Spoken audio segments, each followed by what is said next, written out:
Athens, 461 BC. The political atmosphere is tense. The head of the conservative faction, Cimon, who has directed Athenian policy for over a decade, has recently been banished for 10 years due to opposition to his anti-democratic policies.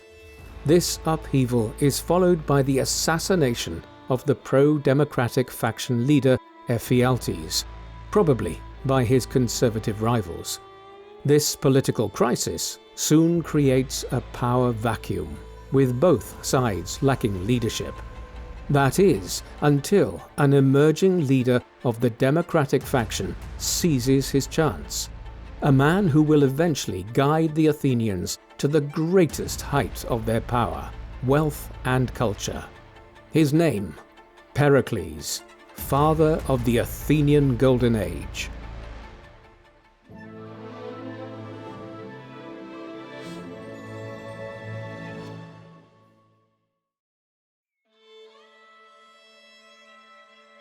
The man known to history as Pericles of Athens was born sometime around the year 495 BC in the city of Athens in Greece.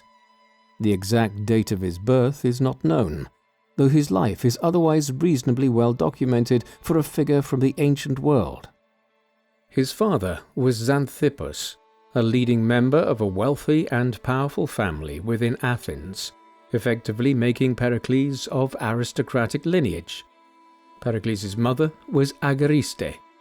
She was a member of the Alcmaeonid family of ancient Athens, a group who traced their ancestry back to the days of the legendary Nestor, a semi-mythological figure from Greek history who appears in both Homer's Iliad and Odyssey.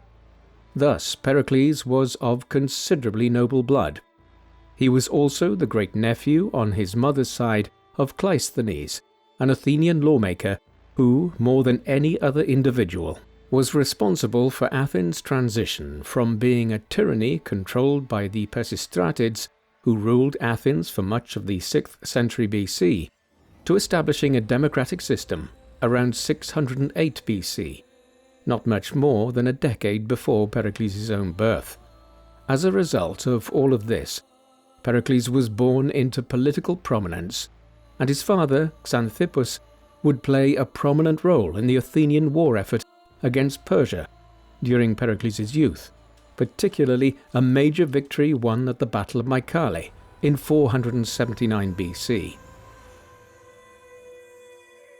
When it comes to any assessment of the life of someone who lived in or around 2,500 years ago, there are obvious issues of whether or not there are sufficient sources available with which to reconstruct the events of their life.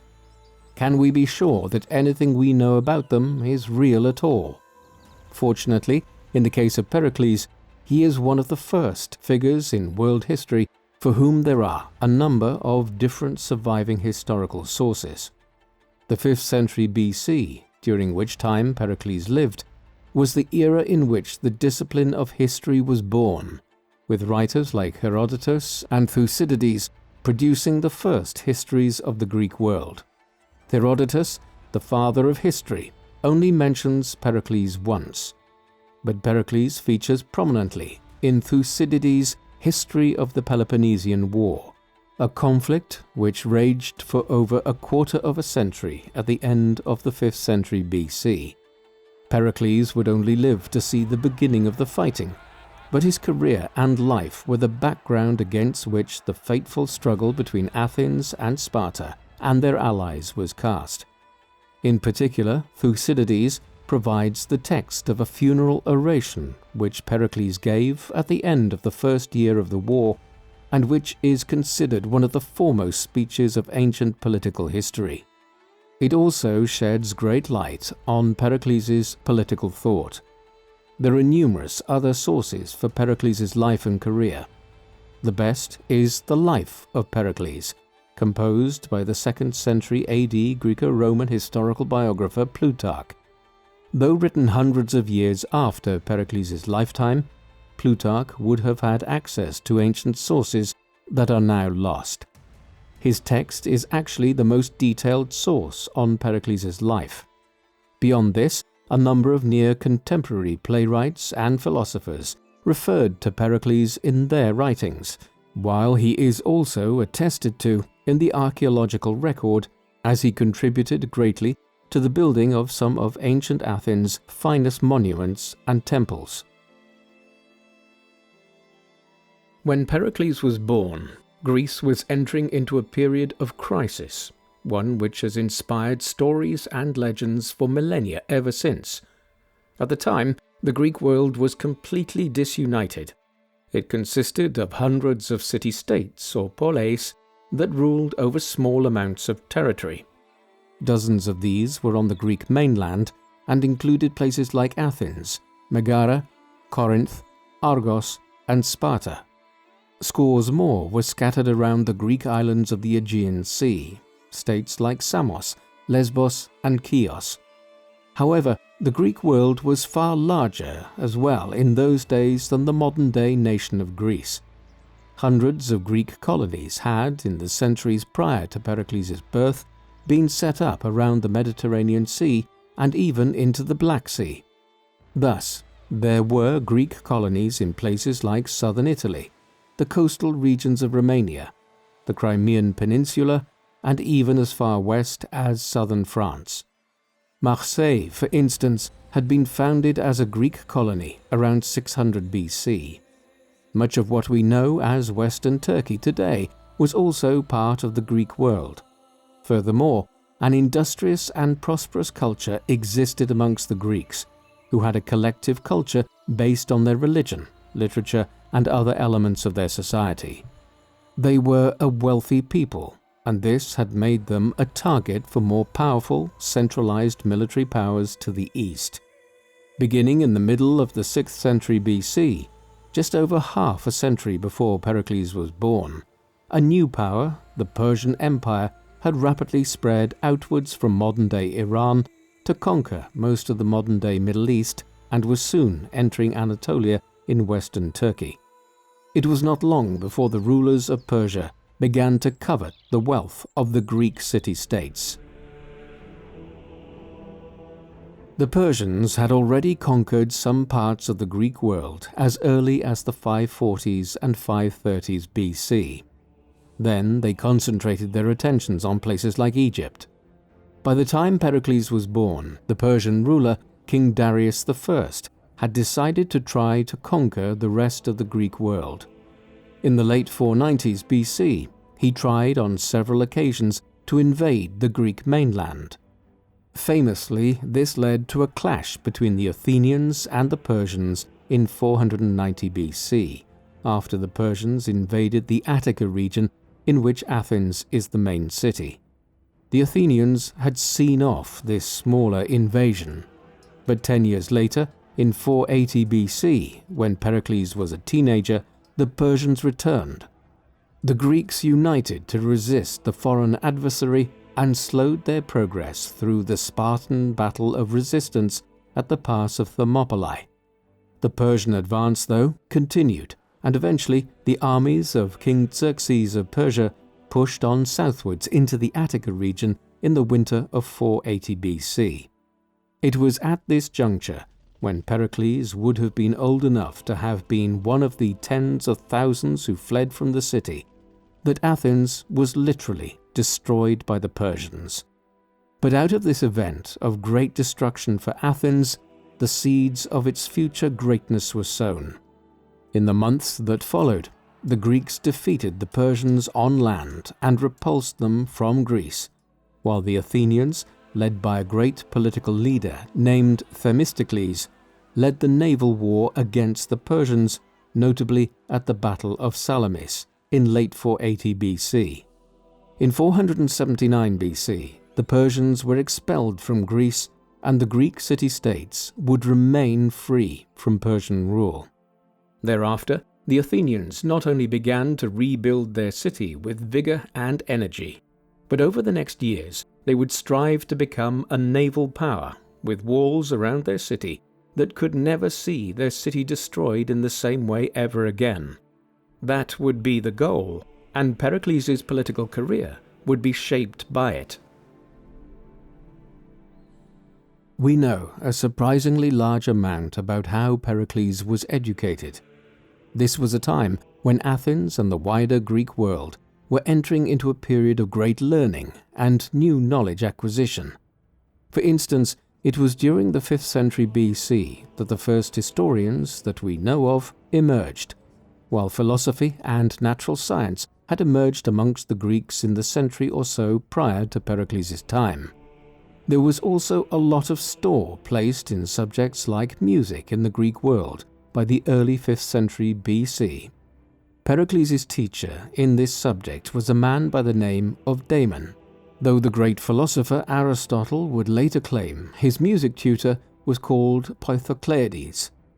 Damon, if both men were tutors of his, was also a sophist, a name for a whole profession of teachers and philosophers who had emerged in Greek cities like Athens by Pericles' time. Later, Damon was apparently banished from Athens for committing a crime. Pericles was also taught by Zeno the Eleatic, a proto-scientist or natural philosopher. Above all, though, his foremost tutor was Anaxagoras, a figure who was extremely well regarded in his time for the depth of his learning, although little else survives about him today.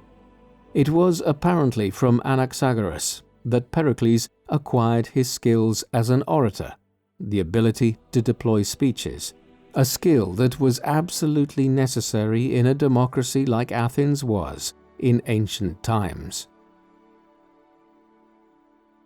Plutarch was unusually interested in studying the character and personalities of those whom he provided biographies of, and so we get from him a detailed and colourful account of some of Pericles' appearance. He stated that, quote, "His personal appearance was unimpeachable, except that his head was rather long and out of due proportion. For this reason, the images of him, almost all of them, were helmets, because the artists, as it would seem, were not willing to reproach him with deformity. The comic poets of Attica used to call him Skinocephalus or Squillhead. A copy of a famous ancient statue of Pericles actually survives to this day, one which was made in Roman times. It confirms Plutarch's description. Pericles is shown with a helmet perched on top of his head. It is not possible to confirm from it whether Plutarch's description of Pericles as having an especially large head was accurate, though it might well be the case. By personality, Pericles was known to become a learned and diplomatic character, someone who knew how to balance the quest for popular support within the democracy of Athens with also following a moderate political program. This was not as easy as it sounds. Ancient democracies were city-states that governed through open assemblies, where it was all too common for politicians not to produce rational and balanced policies, but to come out with what people wanted to hear. Pericles' unique skill as he grew up was to become a figure who could command authority in what he said. Even when he refused to bend his views to meet the populist demands of the Athenian people. Pericles was married and divorced, a not uncommon situation in ancient Greece or Rome. What was less common was that after his marriage, he had a long-term relationship with a non-Athenian woman named Aspasia. He had several children, many of whom, as we will see, died around the same time as him.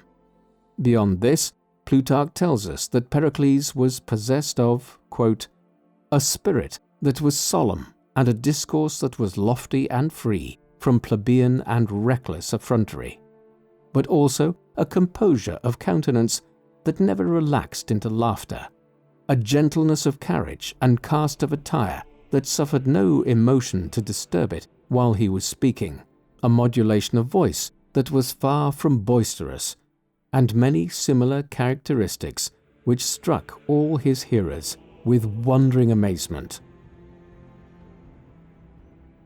Pericles' career, or indeed that of any Athenian statesman of the 5th century BC, can only be understood against the backdrop of both the city's politics and the events which Athens was central to in the wider Greek world in the aftermath of the Persian Wars. As the last of the Persians fled from Greece, and as the Athenians returned to the charred remains of their city, hundreds of Greek city-states began considering how they would prepare for a potential new Persian invasion. After all, the invasion in 480 BC had been the second invasion of the Greek mainland in just over a decade. There was every likelihood that a third invasion would soon ensue. Therefore, in 478 BC, several hundred city-states joined together to form the Delian League. This is named after the island of Delos in the Aegean Sea, where a treasury was established that each of the member states would pay into to maintain a large fleet. The idea was that if a third Persian invasion was mounted, it could be stopped in its tracks on this third occasion by preventing it from ever crossing over from Asia Minor to the Balkans. In the long run, this would be a far lesser expense than had been incurred by Athens and so many other city-states as a result of having to rebuild their cities from the ground up after the invasion of 480 and 479 BC. The Delian League, though, changed over time. There was an acknowledgement early on that Athens had a preeminent position within it as the city-state which had led the Greek naval action at Salamis. Once the city was rebuilt in the course of the 470s and 460s BC, Athens emerged stronger than ever as a major mercantile and military power. Thereafter, before long, the Delian League was being transformed into an instrument of Athenian imperialism rather than a defense alliance. Meanwhile, Athens' politics continued to prosper in the aftermath of the Persian Wars and as it became more and more powerful within the Delian League. The city was a democracy, or at least what passed for one in ancient times. This meant free men were allowed to contribute to the city's politics, and because this was a city-state, these same free men could head along to the ecclesia, an open parliament or assembly where the city's politics was deliberated upon. This was a new system. Athens had gone through periods of both monarchy and tyranny in centuries gone by, and it was only in the late 6th century BC, a few years before Pericles was born, that the city had transitioned to a democratic form of government. The ecclesia was where decisions pertaining to the government of Athens were made by a simple vote. There were other elements of the Athenian government, though. For instance, there was another body known as the Boule, which met at the Areopagus Hill and which consisted by Pericles' time of 500 members, with each of the 10 ancient tribes of Athens electing 50 councillors each. The ecclesia and the Boule were the equivalents of a lower and upper house of parliament, while the courts were also intended to operate in a way which maintained some form of constitutional checks and balances. Individuals could rise to hold certain magisterial offices and become quite powerful, particularly within the ecclesia. But the Athenians had provided for this eventuality too. Their political system included a dispensation known as ostracism, whereby an individual who was deemed to have wronged the state in some way or to have become too powerful could be exiled from Athens for a period of 10 years. Incredibly, even Themistocles, the hero of Athens' war effort against Persia, who had prevailed on the city to adopt a naval strategy rather than trying to defend their homeland against the Persian army, was ostracized from Athens after the war. Ostracism would also play a role in Pericles' career before long, though he would benefit from it. By the late 470s BC, Pericles was entering into the prime of his political life and began to emerge as a major player in the city's politics. In 472 BC, he is understood to have funded the production of The Persians, a play by the first of the great Athenian playwrights, Aeschylus, which commemorated the Athenian resistance to Persia during the invasions.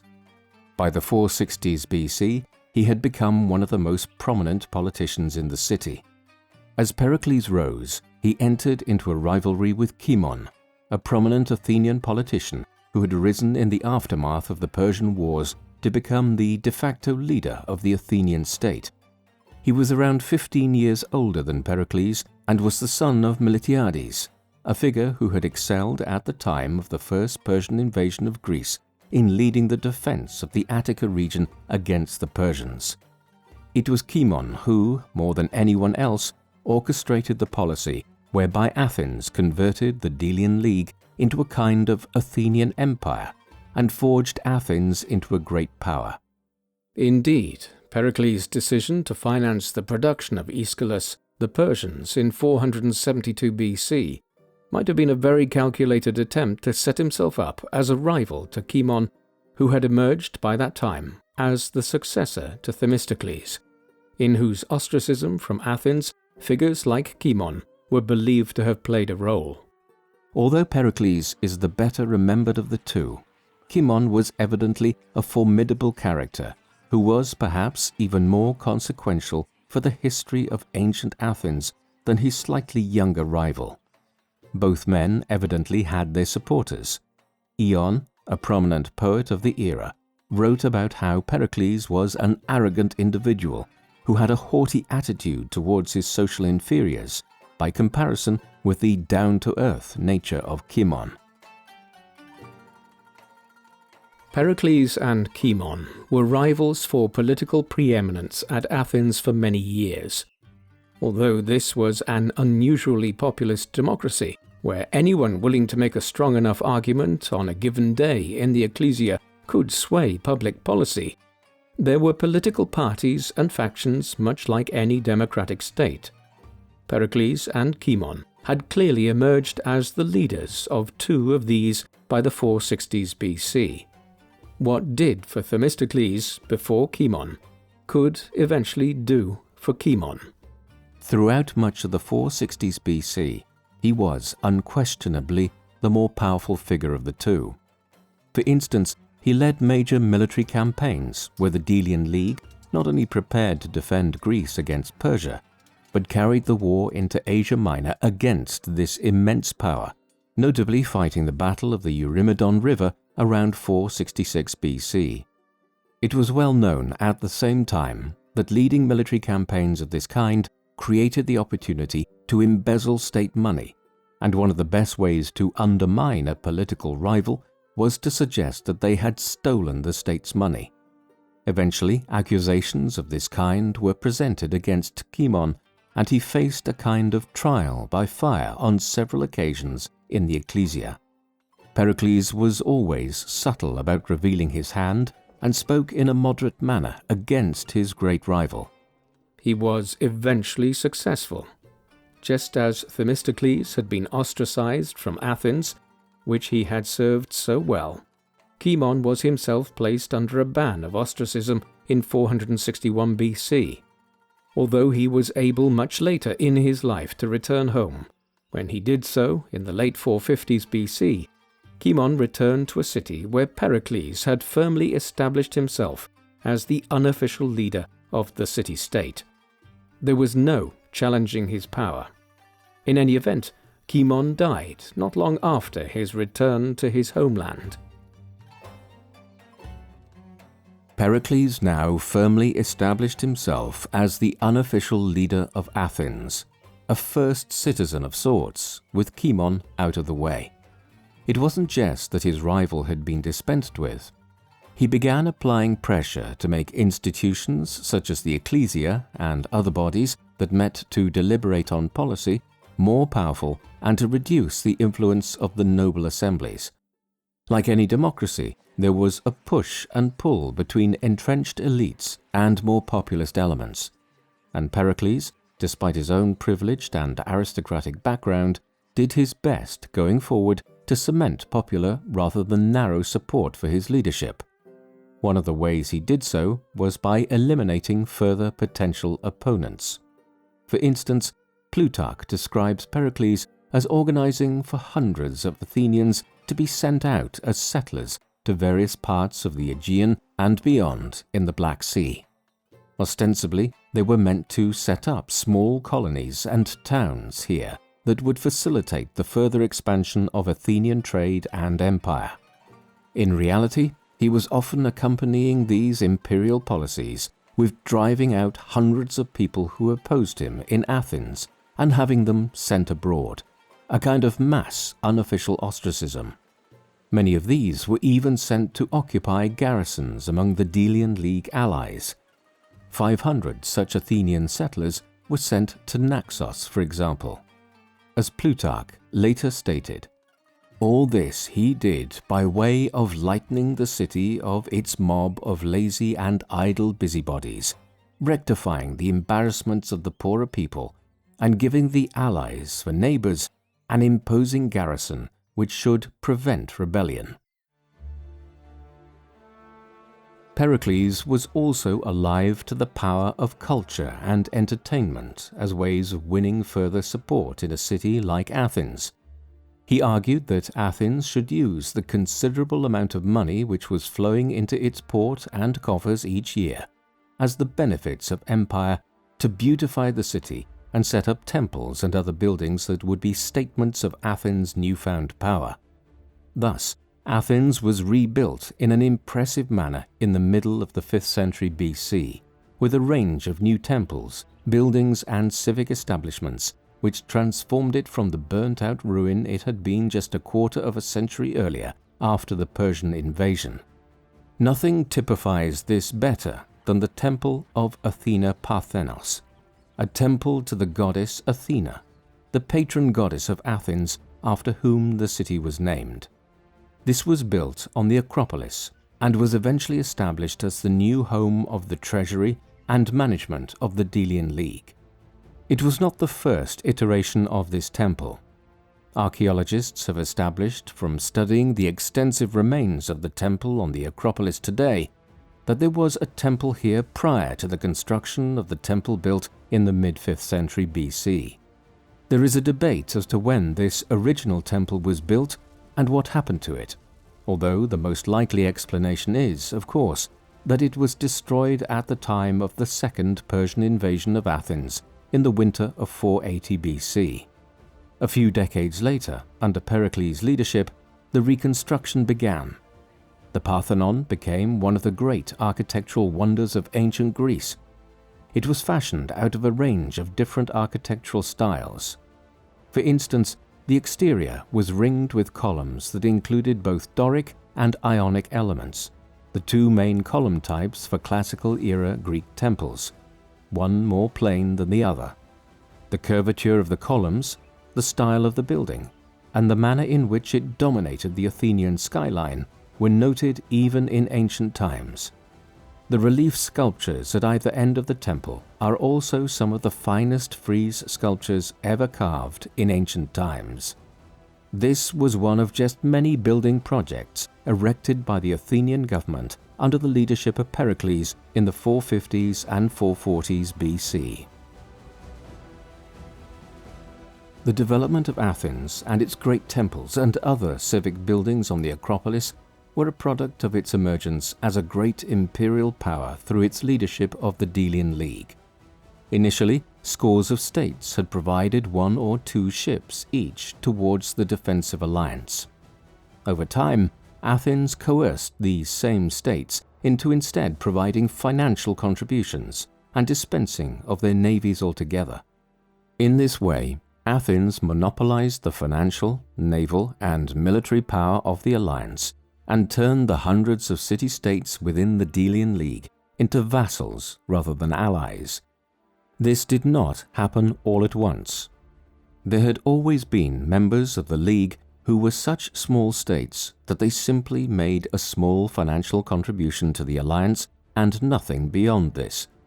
Over time, though, others that had committed ships in the past were slowly coerced into giving up their ships. Many states attempted to resist this growing Athenian imperialism. The island polis of Naxos was the first to attempt to do so at the end of the 470s BC. Others followed in the years thereafter. As they did, Athens used the League's resources to crush any resistance and make it clear that continued membership of the League was not optional. By the 450s BC, there were only a growing number of allies within the League like Lesbos, Chios and Samos that were allowed to maintain any fleets of their own. In this way, the Delian League had become the Athenian Empire, one in which over 100 different city-states were dominated by Athens around the Greek world, and paid in tribute each year to maintain a fleet of hundreds of ships that Athens now controlled almost exclusively. The rise of the Athenian Empire had not gone unnoticed in other circles. Back in the days of the Persian invasions, and for centuries prior to this, Sparta had always been considered the most powerful of the Greek city-states. It was not a great sprawling metropolis and commercial power like Athens. Instead, its power rested on the way in which its entire political system was set up for warfare. All Spartan men were warriors and were trained from birth to be the greatest fighters in the Greek world. This system was maintained by mercilessly dominating the people of the southern Peloponnese, where Sparta was located, as virtual slaves or helots of the Spartan state. Sparta's power had also extended further north, and in the middle of the 6th century BC, it had formed alliances with other city-states like Argos and Corinth, an alliance system known as the Peloponnesian League. As Athens' power grew in the middle of the 5th century BC, a Cold War began to develop between Athens and Sparta. Each was at the head of their own powerful alliance, with Sparta dominating much of mainland Greece, while Athens' main sphere of influence was around the Aegean Sea and its hundreds of islands. It was also a kind of ideological conflict, with Athens and Sparta being diametrically opposed to each other in many ways. Where the Athenians were democratic and commercial, the Spartans were ruled over by two kings and a pseudo-aristocracy, while they lived in an almost rural, barracks-like setting. Soon, the Cold War would boil over into a hot one, as Sparta attempted to stop the further rise of Athens. There is a bit of a misnomer in the history of classical era Greece, the period between the 6th and 4th centuries BC, in which Athens and Sparta were dominant, that there was just one Peloponnesian War. This is primarily because Thucydides wrote a book specifically on the Peloponnesian War, but what he was actually writing about was the Second Peloponnesian War. These Peloponnesian Wars were clashes between Athens and Sparta and their allies. They are called Peloponnesian Wars because they are written about from an Athenian perspective, and the Athenians viewed the aggressors as being the Peloponnesian League, led by Sparta. The first of the two actually started in 460 BC. This was more of a series of smaller conflicts, which lasted down to 445 BC. For instance, a part of it was the Second Sacred War, in which Sparta sought to intervene in the affairs of the management of the sacred temple of Apollo at Delphi, the holiest site in the whole of the Greek world. It was a peculiar war. For instance, Athens, led by Pericles throughout, managed to bring on side some of the traditional members of Sparta's alliance, the Peloponnesian League, like Argos. Much of it also had more to do with a clash between Athens and the city-states of Boeotia, the region just north of Athens towards Thessaly on the Greek mainland, and one which was led by Thebes. This culminated in the Battle of Oenophyta in 457 BC. Like so many ancient battles, we do not know the exact date of when it occurred, only the year. The overall result of this first Peloponnesian War was inconclusive. The Athenians and the Spartans and their respective allies scored some successes in their own ways, but there was no overall result in terms of Athens or Sparta managing to establish their dominance over their rival. Pericles managed to continue his control of the Athenian government as a result, but a much more destructive conflict was waiting to occur before long.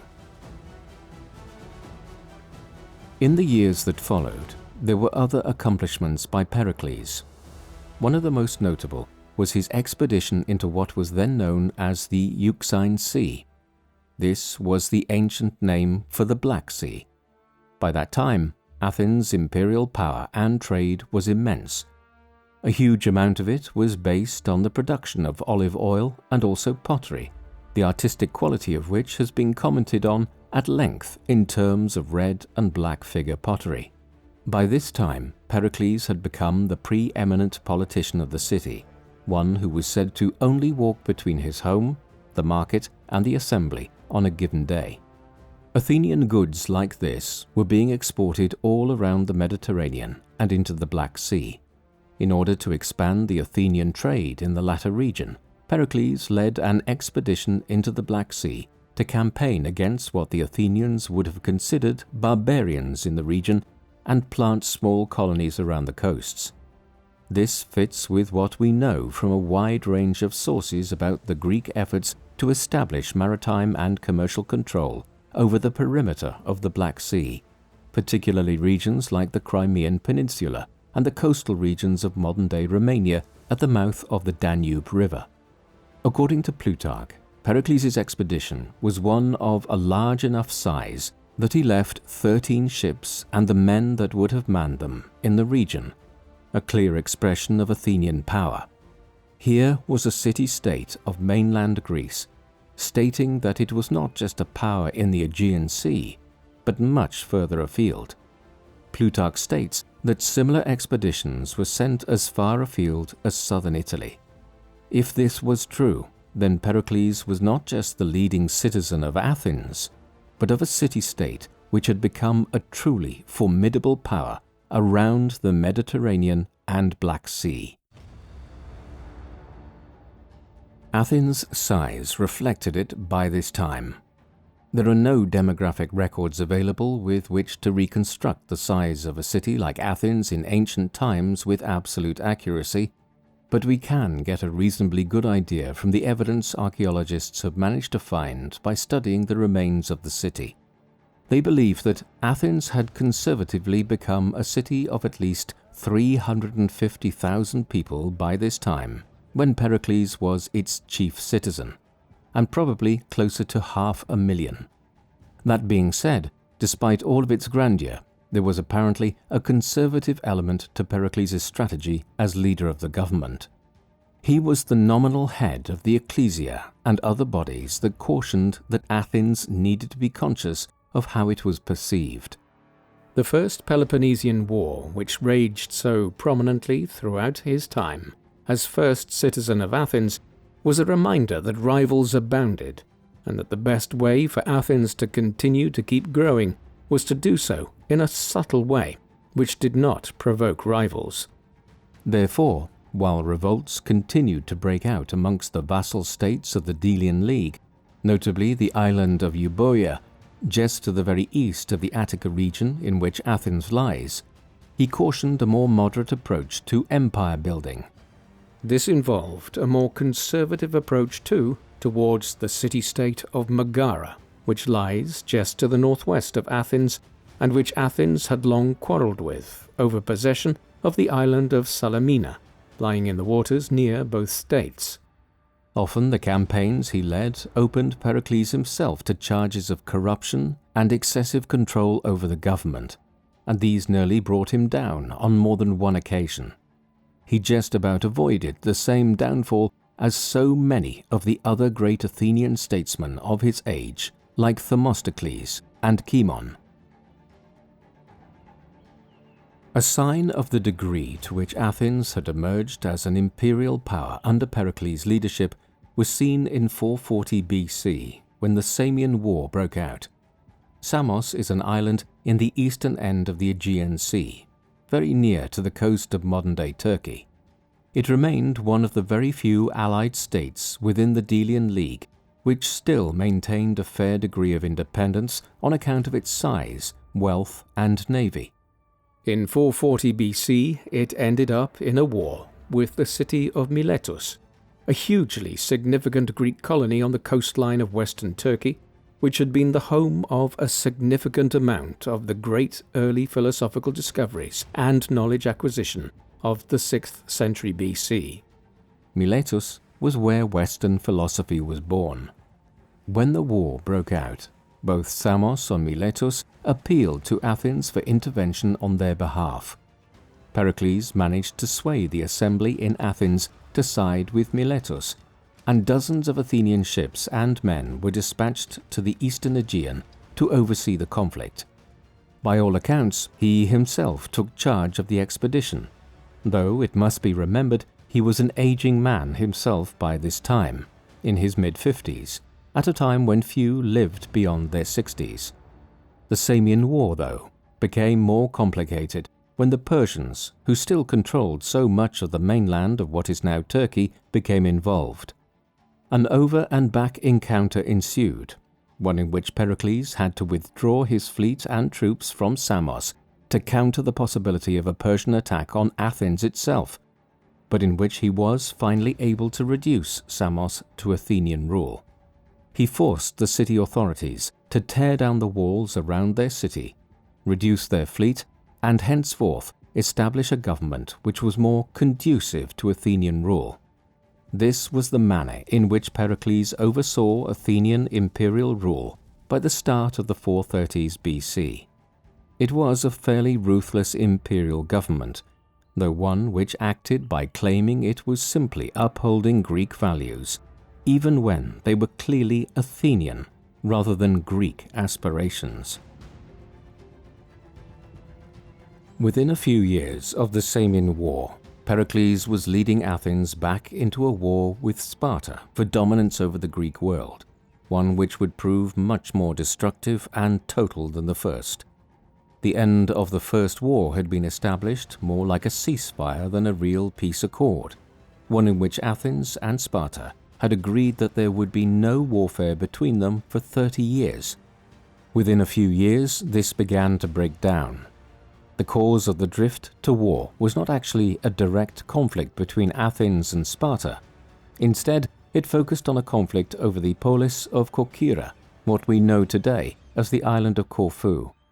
This lies in the Ionian Sea off the coast of northwestern Greece, and not far from the mouth of the Gulf of Corinth. The city-state of Corinth, a major ally of Sparta's within the Peloponnesian League, and a power which had established colonies all around the central Mediterranean in centuries gone by, began to support a faction here in the mid-330s BC, after a dispute broke out between pro-Athenian and pro-Corinthian and Spartan factions. This was somewhat like the Cold War between the United States and the USSR 2.5 millennia later, where every city-state in the Greek world seemed to have a faction that was either pro-Athenian or pro-Spartan, just as some countries had pro-capitalist and pro-communist factions between 1945 and 1991. Corcyra had so far managed to remain independent of both alliances, but now it was pulled into the conflict. As it was, both Athens and Corinth began increasing both their political and then their military support for the different factions. The tensions then spread to other points of conflict around the Greek world, notably over the loyalties of the city of Potidæa and Athenian sanctions against the neighboring city-state of Megara and its fleet. In all of this, Athens does appear to have been the primary aggressor, and Pericles, as the preeminent political figure within the city-state, does have to be apportioned some of the blame for the war which broke out. Eventually, Sparta was drawn into the conflict, and a new Peloponnesian War broke out in 431 BC.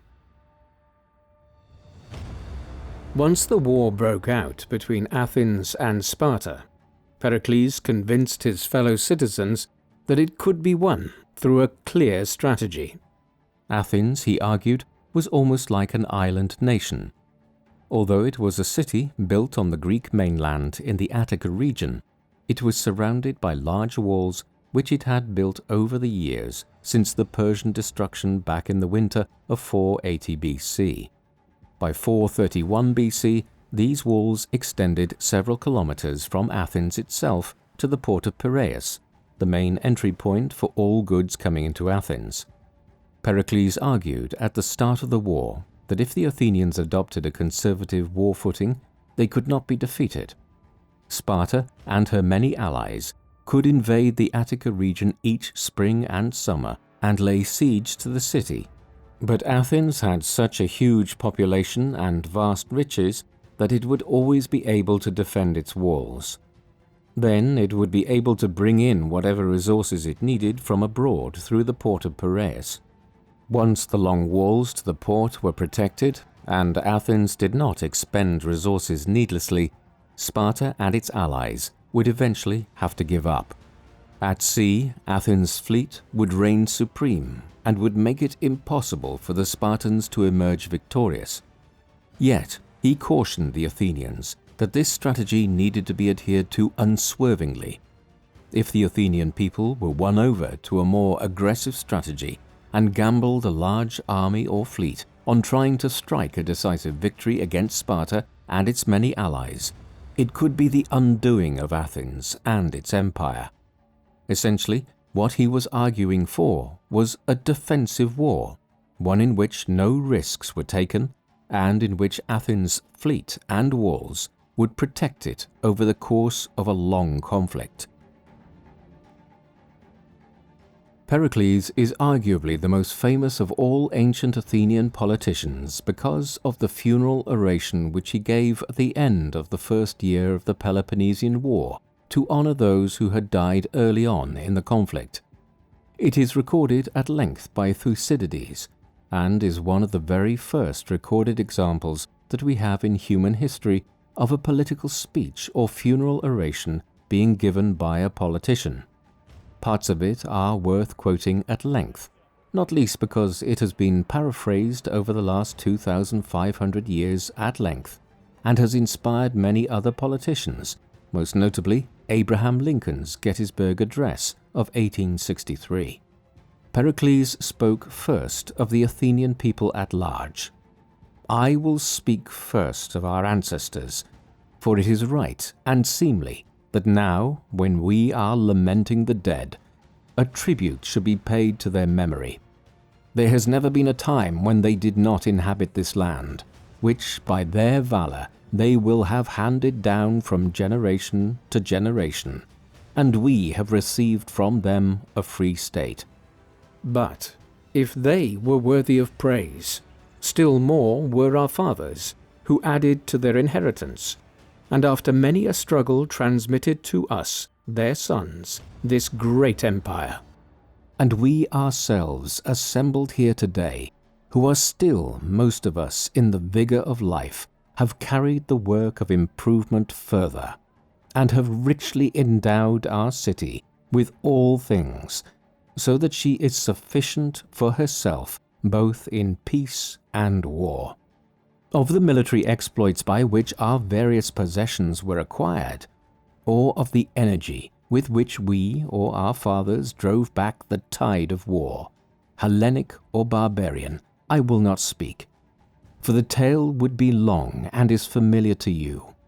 But before I praise the dead, I should like to point out by what principles of action we rose to power, and under what institutions and through what manner of life our empire became great. For I conceive that such thoughts are not unsuited to the occasion, and that this numerous assembly of citizens and strangers may profitably listen to them. Here was an orator speaking about the idea of manifest destiny in a way which inspired British and American statesmen thousands of years later. Pericles then reflected on the nature of Athenian government and proclaimed it as being greater than those of other states. Our form of government does not enter into rivalry with the institutions of others. Our government does not copy our neighbors, but is an example to them.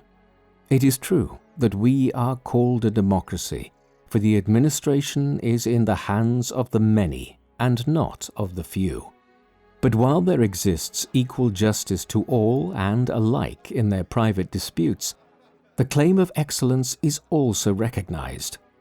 And when a citizen is in any way distinguished, he is preferred to the public service, not as a matter of privilege, but as the reward of merit. Neither is poverty an obstacle, but a man may benefit his country, whatever the obscurity of his condition. There is no exclusiveness in our public life, and in our private business we are not suspicious of one another. There is, of course, an enormous amount of hypocrisy to this from a modern perspective. Athens was a slave-owning society where women were excluded from political life and which had come to dominate all of its former allies. It was an imperial power where authority rested in the hands of a small number of individuals. Still, insofar as the views he expressed here were aspirational of a society in which power was evenly distributed, they are part of the foundation of Western, democratic, political thought. Finally, in one of the most famous pieces of any ancient political speech writing, one which Lincoln directly paraphrased years later at Gettysburg, Pericles stated, quote, "To sum up, I say that Athens is the school of Hellas, and that the individual Athenian in his own person seems to have the power of adapting himself to the most varied forms of action with the utmost versatility and grace. In the hour of trial, Athens alone among her contemporaries is superior to the report of her. No enemy who comes against her is indignant at the reverses which he sustains at the hands of such a city. No subject complains that his masters are unworthy of him. And we shall assuredly not be without witnesses. There are mighty monuments of our power which will make us the wonder of this and of succeeding ages. We shall not need the praises of Homer or of any other panegyrist whose poetry may please for the moment, although his representation of the facts will not bear the light of day. For we have compelled every land and every sea to open a path for our valor, and have everywhere planted eternal memorials of our friendship and of our enmity. Such is the city for whose sake these men nobly fought and died. They could not bear the thought that she might be taken from them, and every one of us who survive should gladly toil on her behalf." Pericles' Funeral Oration might have been for some of the first waves of individuals who had died from what is known today as the Plague of Athens, to add to the misery of the Athenian people as war struck their country.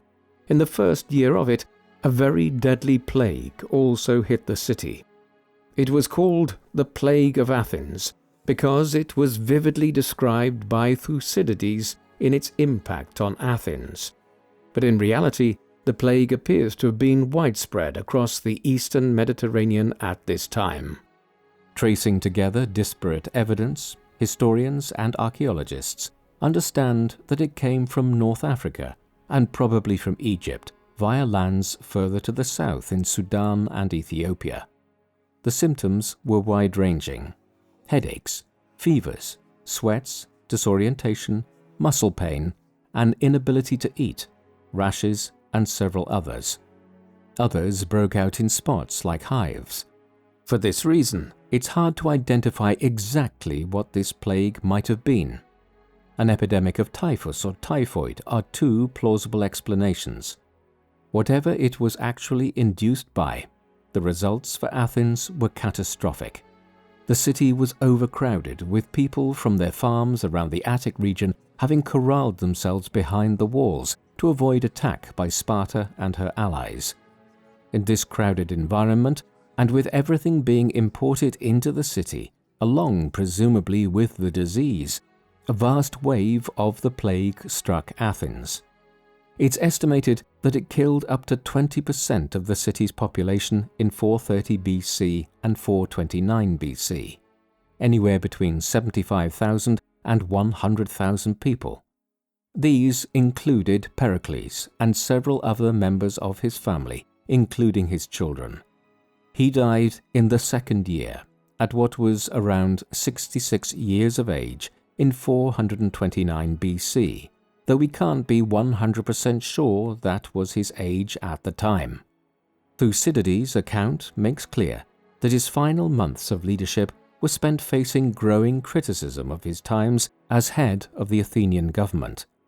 As death and destruction were visited on so many in Athens, they turned, quite unfairly, on their leader, even though he cannot be held responsible for a disease outbreak.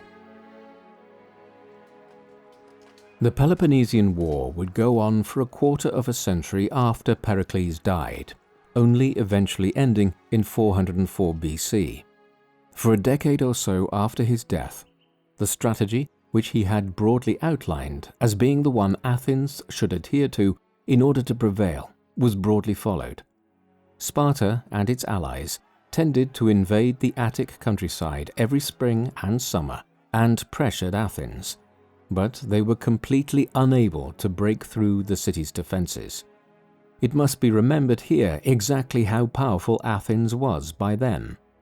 Sparta was, in modern terms, a kind of rustic provincial town, one inhabited by a fierce, warlike people, but small at the same time and with no history of siege warfare, which was markedly underdeveloped amongst the Greeks by this time. Athens had grown to become an enormous city, populated by hundreds of thousands of people, and was able to draw on masses of support from abroad. It also had the largest fleet in the Mediterranean, and enough riches to hire mercenaries from abroad from the Persian Empire and other powers. Safe behind their impregnable walls, the Athenians remained undefeated.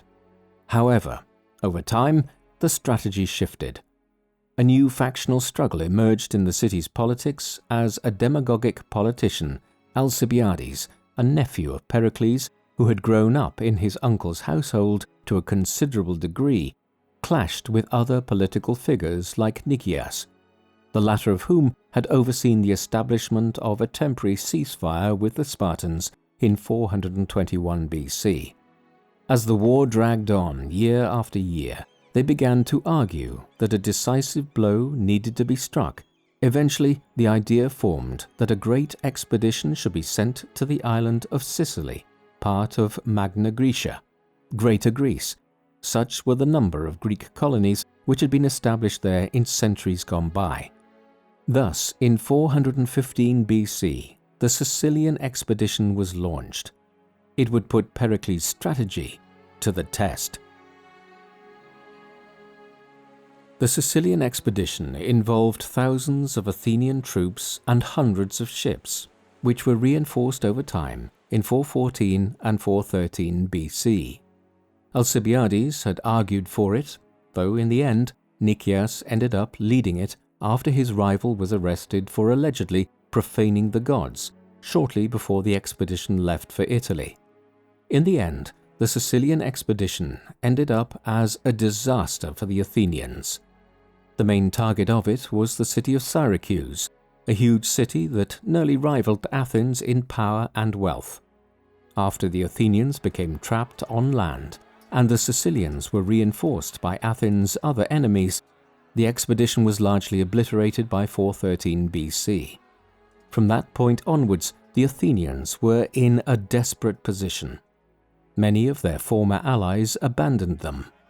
The loss of their men and resources meant that they began to lose more and more conflicts in the war, and soon even the Spartans and their allies were beginning to challenge Athens at sea. Chaos emerged in Athens' politics, and in 411 BC, the democratic government was overthrown by a short-lived oligarchic tyranny known as the 400. Eventually, over the years, the Athenians were completely worn down, and they were defeated utterly in 404 BC. The city descended into a new period of crisis known as the rule of the 30 tyrants, and the Spartans emerged as the hegemonic power of the Greek world. Athens was forced to tear down its long walls that connected the city itself to the port of Piraeus. Never again would the city be allowed to build back up its power as a quasi-island nation, protected by its walls and its great fleet. The decision to abandon Pericles' conservative war strategy and to launch the Sicilian expedition in 415 BC had been a terrible error from which the Athenians never recovered.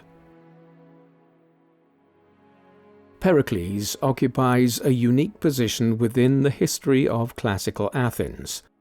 Despite the fact that Athens, during this period, is seen as having bequeathed a genuinely powerful legacy to the Western world, its time as a democracy was actually very short.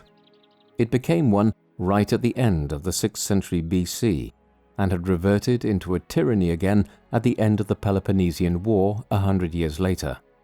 Pericles' life overlapped with this 100-year-long period, and so he is seen as the paragon of the Athenian democratic leader during the glory days of its empire. He was born shortly before the Persian invasions of Greece and grew up against the backdrop of his native city being destroyed and then re-emerging like a phoenix from the ashes in the 470s BC to dominate the Aegean Sea and then much of the Greek world.